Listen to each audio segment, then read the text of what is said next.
College के इस online platform पर आपका स्वागत है।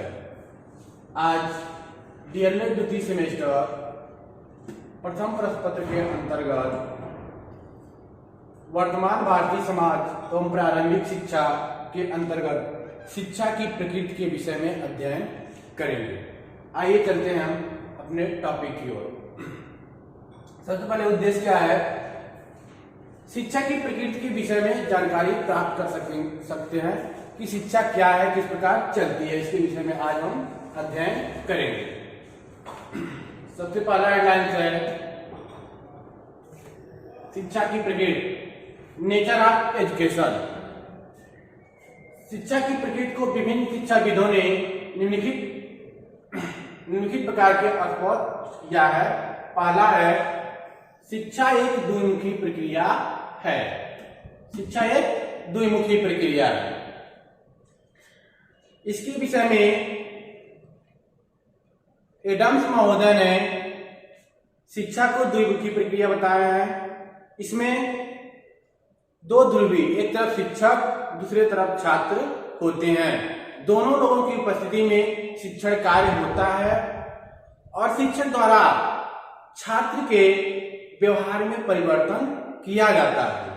जैसे कि बताया गया है, द्विमुखी प्रक्रिया बताया है। एडम के अनुसार शिक्षा एक ऐसी प्रक्रिया है जिसमें एक व्यक्ति दूसरे व्यक्ति को ज्ञान प्रदान करके उसके व्यवहार को विकसित और परिवर्तित करता है। एक व्यक्ति दूसरे व्यक्ति यानी कि एक शिक्षक द्वारा छात्र के व्यवहार में विकास और उनके परिवर्तित करते हैं। द्विमुखी प्रक्रिया में दो व्यक्ति होते हैं। कौन कौन? एक शिक्षक और एक छात्र, दो व्यक्ति होते हैं। एक ध्रुव पर शिक्षक होता है और दूसरे पर शिष्य। दोनों के कार्यों का समान महत्व होता है। क्या है? दो ध्रुवी, एक तरफ शिक्षक दूसरी तरफ छात्र। दोनों का उस शिक्षण कार्य में समान महत्व होता है। जैसे शिक्षक पढ़ा रहा है तो छात्र उसको पढ़ रहा है। शिक्षक कुछ सुना रहा है तो छात्र उसको सुन रहा है। शिक्षक द्वारा कोई क्वेश्चन किया जा रहा है, प्रश्न पूछा जा रहा है तो उसका उत्तर छात्र द्वारा दिया जाता है। यह हुआ क्रिया प्रतिक्रिया। यह एडम्स महोदय के अनुसार द्विमुखी प्रक्रिया के अंतर्गत होता है। आइए अगले हेडिंग पर चलते हैं। दूसरा हेडिंग है शिक्षा एक त्रिमुखी प्रक्रिया है। अभी हम लोग पढ़े हैं शिक्षा द्विमुखी प्रक्रिया है, इसमें छात्र और शिक्षक होते हैं। अब यहाँ पे जॉन डेवी महोदय ने शिक्षा को त्रिमुखी प्रक्रिया बताया है। जॉन डेवी का कहना है कि शिक्षा एक त्रिमुखी प्रक्रिया है और इसके तीन अंग हैं। एक शिक्षक, दूसरा बालक अर्थात छात्र और तीसरा पाठ्यक्रम। द्विमुखी प्रक्रिया में छात्र और शिक्षक को बताया गया है, लेकिन त्रिमुखी प्रक्रिया में जॉन डेवी के अनुसार शिक्षक, दूसरा बालक अर्थात छात्र और तीसरे पाठ्यक्रम को बताया गया कि ये तीन चीजें, तीन लोग होंगे तभी शिक्षण कार्य को आगे बढ़ाया जा सकता है। पाठ्यक्रम का अर्थ है केवल पुस्तकीय ज्ञान से न होकर उन सब विचारों, भावों, मान्यताओं और अनुभवों से है जिनसे बालक का सर्वांगीण विकास और समाज का हित होता है। यानी कि जॉन डेवी महोदय कह रहे हैं कि शिक्षण प्रक्रिया में त्रिमुखी प्रक्रिया के अंतर्गत जो पाठ्यक्रम आता है उसमें केवल पुस्तकीय ज्ञान से नहीं है। व्यक्ति जब जन्म लेता है और मृत्यु तक परिवार से, समाज से, संस्थान से, अलग अलग जगहों से जो अनुभव करता है, जो सीखता है, वह भी पाठ्यक्रम के अंतर्गत ही आता है, जिससे उसका विकास और साथ साथ समाज का भी विकास होता है। तीसरा पॉइंट है शिक्षा एक गतिशील प्रक्रिया है। क्या है? एक गतिशील प्रक्रिया यानी कि निरंतर चलने वाली प्रक्रिया है। ऐसा नहीं है कि एक निश्चित सीमा तक शिक्षण कार्य चलता है उसके बाद बंद हो जाता है। ऐसा नहीं है। व्यक्ति जब जन्म लेता है, जन्म से मृत्यु तक शिक्षण प्रक्रिया चलती रहती है। कैसे? शिक्षा की प्रक्रिया स्थिर न होकर गतिशील है, वह कभी स्थिर नहीं होती है। वह जीवन पर्यंत चलती रहती हैं। यह व्यक्ति के जन्म से प्रारंभ होकर मृत्यु तक चलती रहती है। यह व्यक्ति को सक्रिय बनाकर जीवन में उन्नत और विकास करने के लिए प्रेरित करती है। क्या है? कभी परिवार से, कभी पास पड़ोस से, कभी समाज के द्वारा हमें अलग अलग तरह के अनुभव मिलते हैं, जिससे हम क्या है निरंतर आगे की तरफ बढ़ते रहते हैं। शिक्षा की प्रक्रिया के द्वारा ये व्यक्ति अपनी उन्नत और विकास करने में सफल होता है। अगर शिक्षा न हो तो विकास और उन्नत एक व्यक्ति नहीं कर सकता है। शिक्षा के अभाव में कभी भी वो अपना विकास नहीं कर सकता है। शिक्षा की प्रक्रिया ही समाज का विकास करती है। यह जो प्रक्रिया है, जो प्रकृति है, इसके माध्यम से ही धीरे धीरे समाज का विकास होता है। चौथा पॉइंट है, शिक्षा एक सामाजिक प्रक्रिया है। क्या है? सामाजिक प्रक्रिया। किस प्रकार?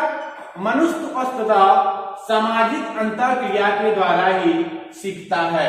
ऐसा नहीं है कि स्वयं के द्वारा या फिर शिक्षक के द्वारा ही केवल सीखता है, ऐसा नहीं है। वह समाज के माध्यम से भी सीखता है, लोगों के माध्यम से भी सीखता है, पास पड़ोस से भी अनुभव करता है और सीखता है।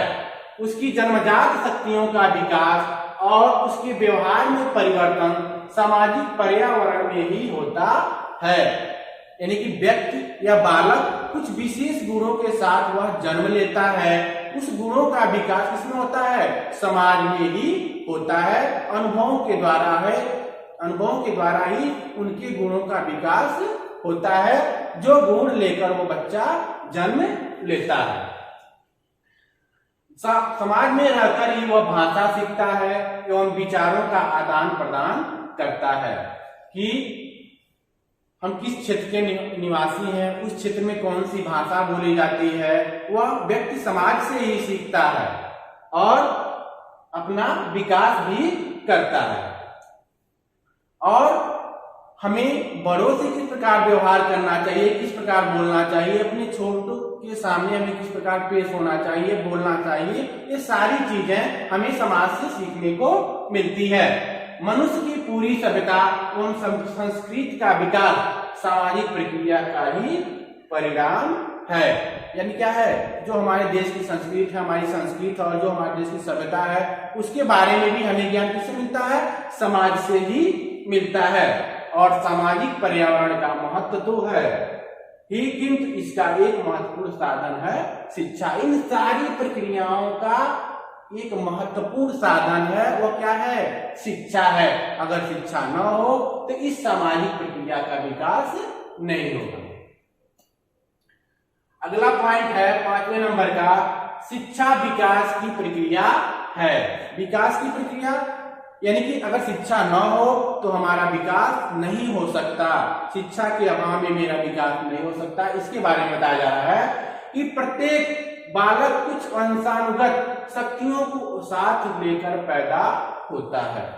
यानी कि बालक जब जन्म लेता है तो केवल हाड़ मांस का वह पुतला होता है, उसके अंदर कुछ शक्ति होती है, उसको लेकर वह जन्म लेता है। सामाजिक पर्यावरण में बालक को इन शक्तियों का विकास होता है। यानी जिन शक्तियों के साथ वह बालक जन्म लेता है, वह जब बालक थोड़ा बड़ा होता है, समाज में जाता है, आस पड़ोस में जाता है, तो उन शक्तियों का धीरे धीरे विकास होता है और फिर वह अपना उन्नति करता है। पर्यावरण में रहते हुए बालक अनेक क्रियाएं करता है, जिससे उसे नए नए अनुभव प्राप्त होते हैं। क्या है कि बालक जब जन्म लेता है, कुछ समय के बाद जब बड़ा होता है तो वह समाज में प्रवेश करता है, आस पड़ोस में जाता है, तो वहां नई नई चीजें को सीखता है, फिर अपना विकास भी करता है और नए नए अनुभव भी प्राप्त करता है। इन अनुभवों के द्वारा वह अपने व्यवहार में परिवर्तन करता है तथा सुधार लाता है, जिससे उसका विकास होता है। उन समाज के माध्यम से अपने अंदर परिवर्तन लाता है और परिवर्तन के द्वारा ही धीरे धीरे उसका विकास होता है। अगला पॉइंट है, शिक्षा बालक की जन्मजात शक्तियों के विकास के रूप में। क्या है? शिक्षा बालक के जन्मजात शक्तियों के विकास के रूप में। शिक्षा क्या है?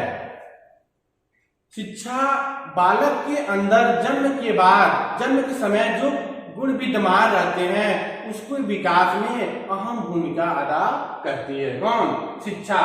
आधुनिक काल में शिक्षा मनोविज्ञान ने लोगों को दृष्टिकोण को पूर्णतः परिवर्तित कर दिया, यानी कि लोगों का जो सोच है वह शिक्षा क्या कर दिया है? एकदम से आमूल-चूल परिवर्तन कर दिया है। अब शिक्षा का अर्थ बालक की जन्मजात शक्तियों का सर्वांगीण विकास करना माना जाता है। अब क्या माना जा रहा है मनोविज्ञान के अंतर्गत?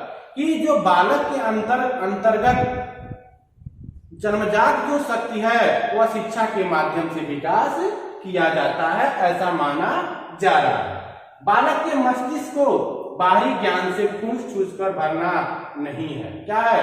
बताया जा रहा है कि बालक को शिक्षा के माध्यम से बालक के अंदर जबरदस्ती ज्ञान को फूस कर नहीं भरना चाहिए, जबरदस्ती शिक्षा नहीं देना चाहिए। किस प्रकार शिक्षा देना चाहिए? उनके अंदर जो शक्ति विद्यमान है उसको धीरे धीरे विकास करना चाहिए, न कि जबरदस्ती उसे शिक्षा देनी चाहिए।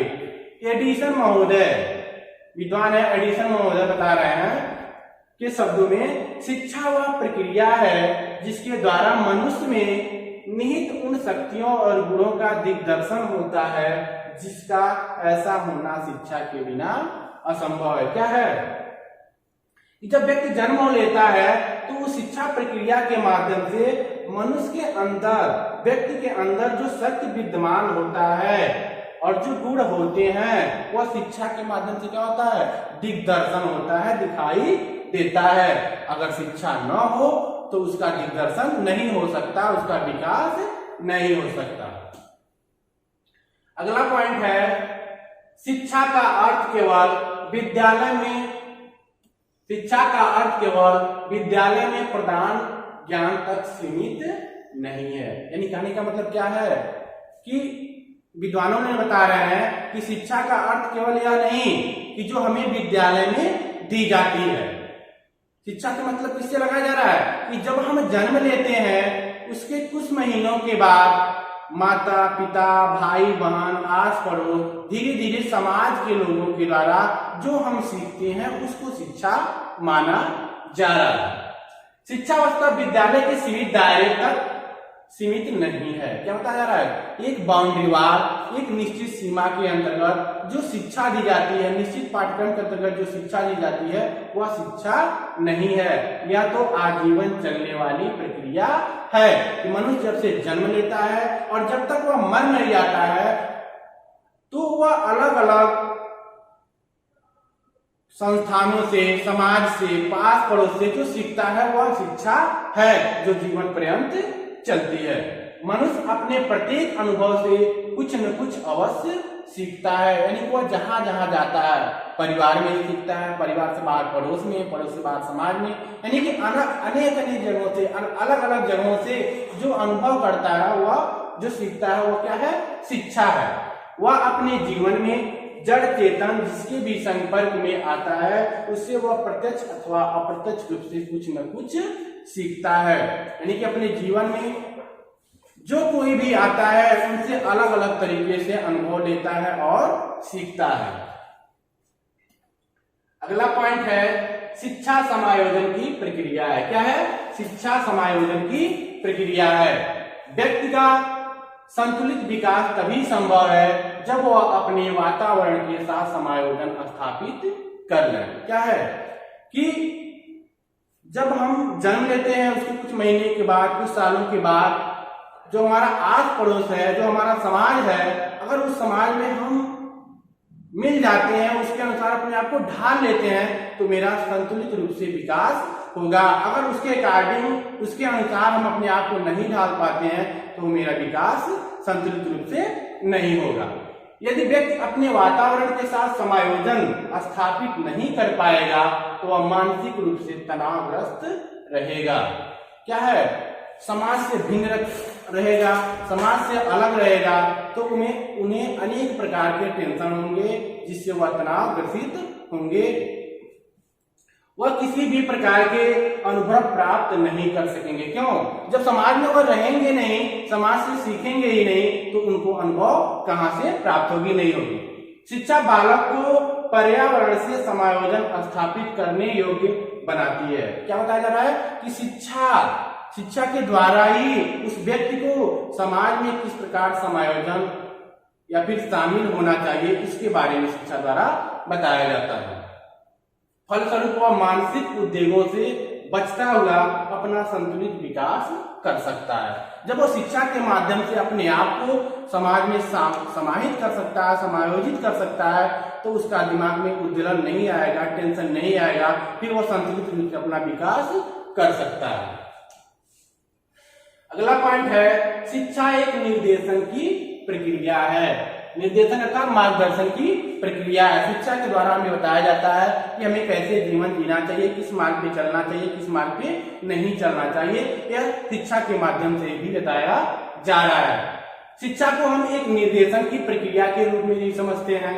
बालक उस संभावनाओं के साथ उत्पन्न होता है जो अविकसित दशाओं में होती है। यानी कि जब वह जन्म लेता है तो कुछ उनके पास असंभावनाएं होती है, उसके साथ वह जन्म लेता है, धीरे धीरे उन असंभावनाओं का धीरे धीरे संभावना में विकसित होता है। जो अविकसित दशाओं में होती है, इनका विकास करना होता है तथा एक दिशा प्रदान करनी होती है। यह दिशा शिक्षा द्वारा ही प्रदान की जाती है। यानी कि शिक्षा के द्वारा ही जन्म के कुछ समय के बाद, कुछ वर्षों के बाद बताया जाता है कि आपको इस रास्ते पे जाना है, इधर की तरफ जाता है, निर्देशन किया जाता है, मार्गदर्शन किया जाता है। वास्तव में शैक्षिक प्रक्रिया बालक को अच्छे जीवन की ओर निर्देशित करने की प्रक्रिया है। शिक्षा के माध्यम से एक व्यक्ति को अच्छे मार्ग पे जाने के लिए प्रेरित किया जाता है। अगला हेडलाइन है, शिक्षा व्यवहार में परिवर्तन है। क्या है? शिक्षा के द्वारा भी हमारे व्यवहार में नित्य नए परिवर्तन किए जाते हैं। प्रायः यह कहा जाता है कि शिक्षित वह है जो शिक्षित के समान व्यवहार करें, अर्थात शिक्षा मूल प्रवृत्तियों से युक्त पशुवत प्राणी का व्यवहार परिमार्जित कर उसे समाज का सक्रिय सम्मानित सदस्य बनाती है। यानी कि व्यक्ति जब जन्म लेता है तो केवल हाड़ मांस का पुतला होता है, उसे कुछ नहीं पता होता है। अगर शिक्षा न हो तो वह एक पशु के समान होगा, लेकिन जब उसे शिक्षा मिल जाती है तो इस पृथ्वी पर जितने भी प्राणी हैं, उन प्राणियों में सबसे श्रेष्ठ होता है और एक सक्रिय सदस्य के रूप में बन जाता है। ब्राउन महोदय के अनुसार शिक्षा सचेतन निरंतर प्रगति है, जिसके द्वारा व्यक्ति के व्यवहार में परिवर्तन लाया जाता है और व्यक्ति के द्वारा समूह में। क्या है? शिक्षा वह सचेतन है जिसके द्वारा व्यक्ति में परिवर्तन लाया जाता है और व्यक्ति के माध्यम से समाज या फिर समूह में भी परिवर्तन लाया जाता है। अब हम शिक्षा की प्रकृति के बारे में अध्ययन किए हैं। अब उससे रिलेटेड, उससे संबंधित कुछ क्वेश्चन है, उसको जान लेते हैं। पहला क्वेश्चन है, बालक में जन्मजात शक्तियों का विकास किससे होता है, किसके द्वारा होता है? तो यह शिक्षा के द्वारा ही व्यक्ति के जन्मजात शक्तियों का विकास होता है। दूसरा है, शिक्षा द्विमुखी प्रक्रिया में कौन कौन से ध्रुव होते हैं? एडम्स महोदय के अनुसार शिक्षा द्विमुखी प्रक्रिया है तो उसमें कौन कौन दो ध्रुव होते हैं? तो एक है शिक्षक, दूसरा है छात्र।